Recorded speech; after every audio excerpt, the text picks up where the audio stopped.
Bienvenidos a un nuevo análisis a fondo de nuestra información. Yo soy su anfitriona y estoy encantada de estar aquí para desentrañar un caso que la verdad es increíble hoy. Y yo, desde mi lado más técnico, estoy listo para acompañarlos. ¿Qué tal? Hoy tenemos sobre la mesa un material verdaderamente excepcional. Es un rompecabezas que desafía por completo nuestra intuición. Totalmente. Es uno de esos casos que te dejan pensando. Sí, vamos a sumergirnos en un documento fascinante. Se trata de la transcripción de un caso legal hipotético, pero tremendamente realista. Fue elaborado por un usuario llamado Alfredo, en colaboración con una inteligencia artificial. Y juntos hicieron un trabajo impecable. Exacto. Han desmenuzado las fronteras más complejas y, digamos, oscuras del derecho penal. El objetivo de este análisis a fondo, o sea, nuestra misión de hoy, es explorar cómo una decisión que se toma en una fracción de segundo, sumada a la constante evolución de las pruebas forenses, puede transformarlo todo. Puede transformar lo que parece un caso evidente de legítima defensa en una gravísima acusación por homicidio. Y viceversa, claro. Exactamente. Queremos entender cómo, en esta maquinaria tan implacable del sistema de justicia, la verdad legal muchas veces pende de un hilo extremadamente fino. Es un escenario que nos obliga a cuestionar la distancia real que existe entre la ley escrita, fría, y el instinto humano de supervivencia. El nivel de detalle técnico que presenta esta fuente nos permite ver los engranajes internos del sistema judicial. Un lugar donde las cosas rara vez son blancas o negras. Exacto. Y donde el contexto físico y psicológico lo es absolutamente todo. Bueno, para quienes nos escuchan, permítanme establecer el escenario inicial, porque los hechos comprobados de este relato, aunque parezcan salidos de un guión de cine, ocurren en la vida real con una frecuencia alarmante. Imaginemos la escena. Es sábado por la noche. ¿Un momento de descanso? Sí, una familia, compuesta por el esposo, la esposa y un hijo menor de edad, se encuentra tranquilamente en su domicilio. Es ese momento típico de relajación después de una semana larga de trabajo. Claro. Y de repente, esa tranquilidad se fractura por completo. Un ladrón irrumpe violentamente en la casa. Lleva el rostro cubierto y está armado con lo que aparenta ser una pistola calibre .45. Que es un arma pesada, muy intimidante. Demasiado. Y bueno, este sujeto amenaza a la familia, exige los dólares que tienen guardados y hurta las joyas. Tras conseguir el botín, el ladrón da media vuelta y sale de la casa. Y ahí es donde la historia se complica. Sí, aquí ocurre el instante crítico que desencadena todo nuestro análisis. En un acto puramente impulsivo, el dueño de casa persigue al asaltante hasta la vereda. Hay un forcejeo físico en la calle, se produce un disparo y el ladrón cae muerto. Un desenlace fatal. Inmediatamente, el dueño de la casa llama a la policía, entrega el arma, que por cierto, un detalle fundamental es que pertenecía al asaltante, y bueno, queda detenido. Desde una perspectiva estrictamente legal, ese preciso momento en el que el dueño de casa decide cruzar el umbral de su puerta marca un antes y un después tectónico. Cambia la forma en que el derecho va a evaluar su conducta. Adentro de la casa las reglas son unas. Exacto. Adentro de la casa, el marco jurídico te protege de una forma. Afuera, bajo la luz de la calle, las reglas del juego cambian de una manera que, lamentablemente, la mayoría de los ciudadanos desconoce por completo. A ver, analicemos esto paso a paso. Porque a simple vista, y yo creo que para cualquier persona que se ponga en los zapatos de ese padre, esto parece un caso de autodefensa de manual. Es lo que dicta el sentido común. Claro, un hombre protege a su familia de un intruso armado que acaba de amenazar a su hijo. ¿Cómo espera la ley que en esa fracción de segundo, con la adrenalina a tope, esta persona entienda que el límite de su derecho a defenderse termina en el marco de su puerta? Es una excelente pregunta. Parece existir un límite invisible entre la defensa legítima y lo que la justicia considera venganza. Esa metáfora del límite invisible describe perfectamente el conflicto. Desde la estructura técnica del derecho penal, el análisis es muy frío. Dentro del domicilio, la invasión armada y las amenazas constituyen lo que llamamos una agresión ilegítima. Una agresión ilegítima. Sí, y eso es indiscutible. La ley ampara al morador al 100% en ese contexto. Sin embargo, el problema central, y lo que la Fiscalía va a atacar con todo, radica en la persecución. El hecho de salir a la vereda. Exactamente. La pregunta que todo fiscal, juez y jurado se va a hacer es si había cesado el peligro cuando el ladrón abandonó la propiedad y salió a la calle. La legítima defensa exige, como un requisito ineludible, que el peligro sea actual e inminente. O sea, no puedes reaccionar a algo que ya pasó.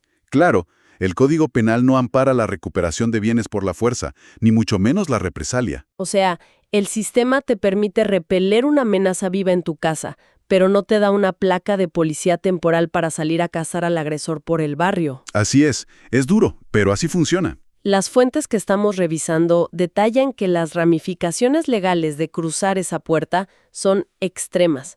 Si, por ejemplo, los peritajes llegaran a demostrar que el agresor simplemente huía y daba la espalda, el disparo deja de ser defensa. Se convierte en una ejecución a los ojos de la ley. ¡Qué fuerte! Y eso abre la puerta de par en par a una acusación por homicidio simple que, según los documentos, conlleva una pena devastadora de 8 a 25 años de prisión. 25 años por una decisión tomada en 2 segundos. Es una condena que te arruina la vida. Pero por otro lado, si el ladrón seguía armado, si se da vuelta y representa un peligro real y actual allí mismo en la vereda, la teoría de la legítima defensa todavía podría tener oxígeno. Lo fascinante de esto es cómo la libertad de una persona, alguien que hasta esa noche era un simple trabajador sin antecedentes, queda suspendida en una franja de apenas unos metros. Literalmente, la diferencia espacial entre el pasillo de una casa y el cordón de la vereda puede definir si pasas el resto de tu vida adulta en una celda o si vuelves a dormir con tu familia. Es escalofriante pensarlo de esa manera. Todo el peso del Estado va a caer sobre la reconstrucción de ese único instante.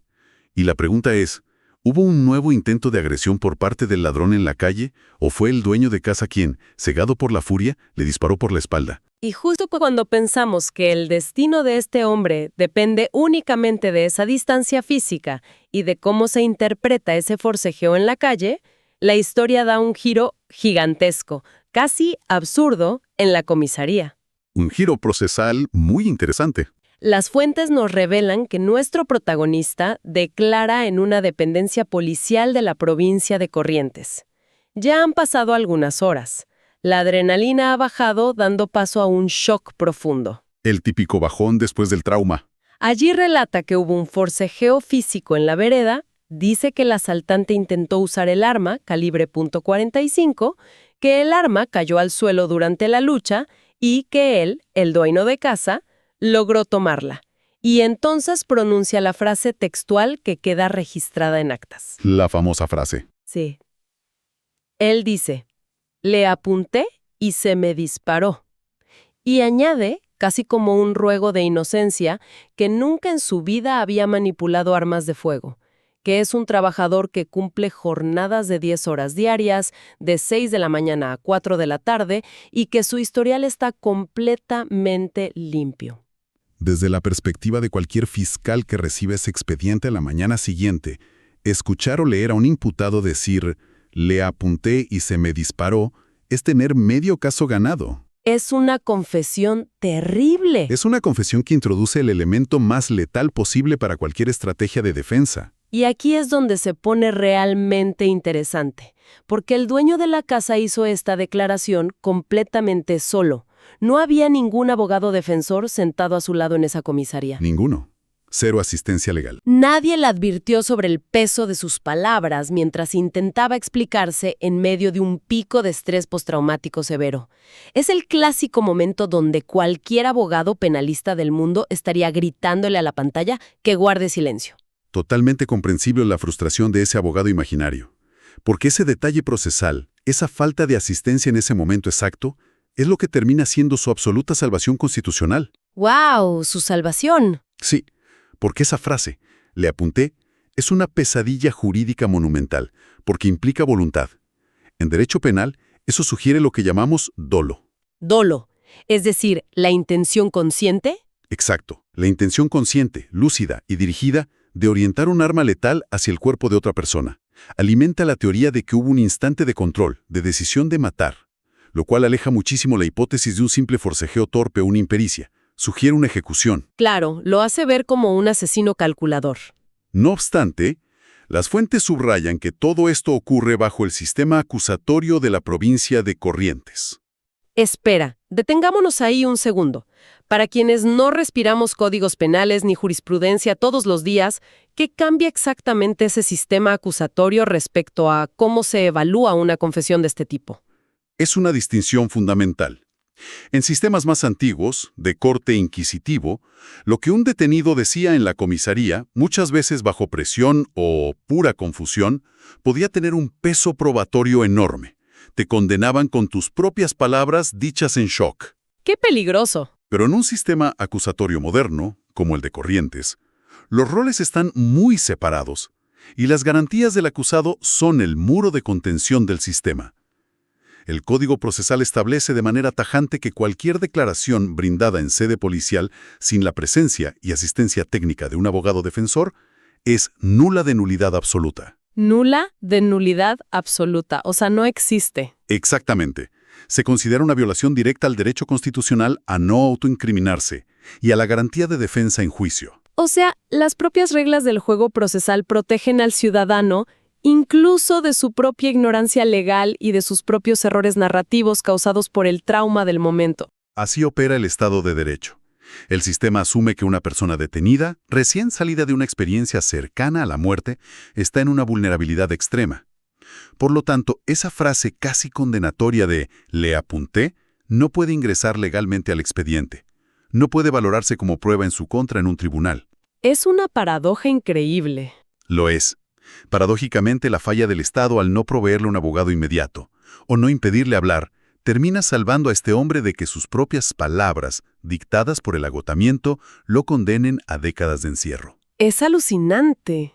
Es como si una goma de borrar jurídica eliminara esa confesión de la existencia misma. Pero claro, si borramos las palabras del acusado, la Fiscalía necesita llenar ese vacío probatorio con algo más tangible, algo objetivo. Y ahí es donde entra la evidencia visual. Exacto. Y me gustaría notar cómo la tecnología ha permeado todo, porque según los documentos, aparece una cámara de seguridad ubicada en la vereda de enfrente. Las notas dicen que el video es de muy mala calidad, granulado, borroso, pero alcanza a mostrar la dinámica general. Sí, se logra ver la silueta de la acción. Se ve el forcejeo, se percibe la aparente caída del arma al suelo y se percibe el instante del disparo, pero hay un detalle de posicionamiento espacial en ese video borroso que cambia la narrativa por completo. El ladrón recibe el impacto estando de frente a la cámara, mientras que el dueño de la casa está de espaldas a la lente. Ese aparente detalle menor es el pilar que sostiene a la defensa. Si analizamos la geometría de la escena, si el ladrón está de frente a la cámara y el dueño de casa de espaldas a ella, la única conclusión espacial posible es que ambos estaban enfrentados el uno al otro en el momento de la detonación. Estaban cara a cara. No hubo una persecución unidireccional, donde uno corría y el otro disparaba desde atrás. Esa es la clave.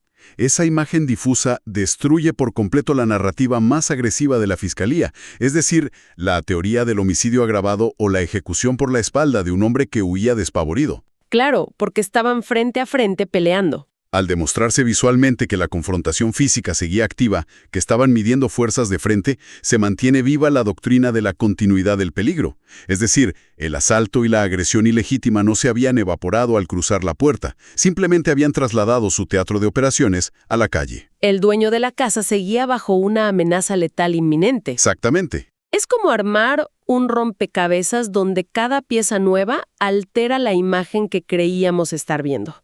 Porque además de este video borroso, tenemos la ciencia pura y dura, el reporte forense y balístico. Y a ver si entiendo la física de esto porque las fuentes son muy específicas. La balística es reveladora aquí. La pericia indica que el disparo tiene una trayectoria casi vertical. La bala viaja de abajo hacia arriba. Ingresó por la ingle derecha del ladrón y salió por la región superior de su pulmón.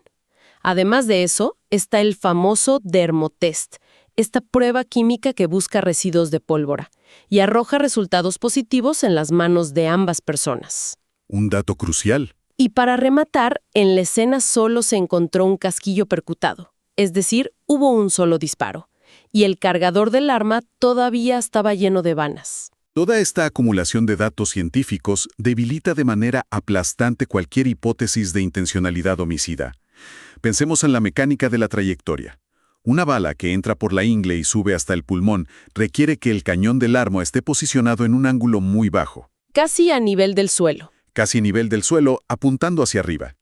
Esa no es bajo ningún concepto la trayectoria de alguien que se planta, apunta deliberadamente al pecho o a la cabeza de un adversario a la distancia y jala el gatillo con frialdad. Claro, tendrías que estar tirado en el piso o el arma tendría que estar cayendo mientras el otro se abalanza sobre ti. Sumado a eso, mencionas el dermotest. Este peritaje busca componentes específicos del fulminante de la bala, generalmente bario, antimonio y plomo. Estos se esparcen en una nube microscópica al disparar. ¿Y estaban en las manos de los dos? Que ambas personas tengan esos residuos en las manos significa que las manos de los dos estaban extremadamente cerca de la recámara del arma en el momento de la detonación. Tenemos frente a nosotros la firma forense innegable de una lucha caótica cuerpo a cuerpo por el control de un arma. Y el hecho de que solo haya un casquillo percutado, un solo disparo, desarma otra de las grandes herramientas de los fiscales, ¿no? Lo que las notas mencionan como dolo eventual. Es un punto brillante. La Fiscalía, al ver caer la teoría de la ejecución intencional, podría intentar argumentar el dolo eventual. Esto es, decirle al juez que quizás el dueño de casa no quería matarlo directamente, pero al forcejear con un arma cargada, se representó el peligro, aceptó el riesgo de que el ladrón muriera y no le importó. Como una negligencia consciente muy grave. Sí, pero la evidencia forense muestra contención, o más bien, pérdida de control, no un desprecio por la vida. El morador no vació el cargador en un ataque de furia. Hubo un solo estruendo en medio de la oscuridad y el forcejeo. La ciencia refuerza que esto fue una reacción defensiva desesperada. Es fascinante ver cómo la ciencia y el derecho empiezan a alinearse. Pero cuando parecía que el caso estaba destinado a debatirse eternamente en este terreno pantanoso de las pericias, las nubes de pólvora y la interpretación de sombras en un video de mala calidad, nuestras fuentes revelan la aparición de una prueba reina, algo que lo cambia todo por completo. La prueba definitiva. Semanas después del evento, aparece un testigo. Alguien que caminaba por la zona o estaba asomado a un balcón lejano y que había grabado la secuencia completa con la cámara de su celular desde un ángulo totalmente distinto, nítido y revelador. El poder de un testigo casual. Este nuevo material muestra, sin dejar un milímetro a la duda, que durante esa lucha encarnizada en la vereda, el pesado revólver se les escapa a los dos, cae libremente, impacta de lleno contra la dureza del concreto y por la misma fuerza del golpe en el mecanismo se dispara solo. Increíble. Recién después de esa detonación mecánica y accidental, el dueño de la casa, aturdido, se agacha y levanta el arma del piso.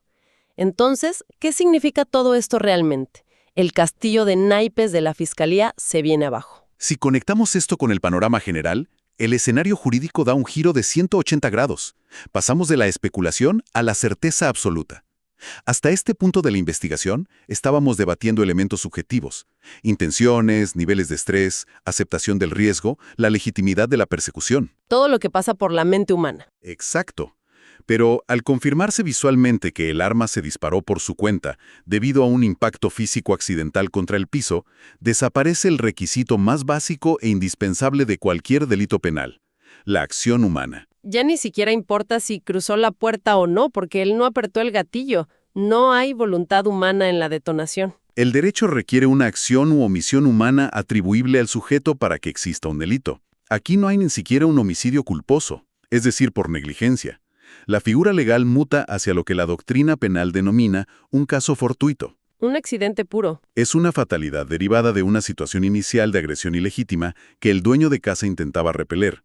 El resultado letal es producto de la gravedad y la mecánica de una máquina, no del intelecto ni de los músculos del imputado. Es increíble cómo el peso de todo un aparato estatal dispuesto a condenar a un hombre a un cuarto de siglo en prisión es desarticulado por un simple video anónimo que aparece por pura suerte. Pura casualidad tecnológica. Y esto me lleva a las notas finales de la fuente, donde rescatan la reflexión de Alfredo, el usuario que estructuró todo este análisis junto con la inteligencia artificial. Él subraya algo profundamente humano que a veces olvidamos cuando leemos expedientes fríos.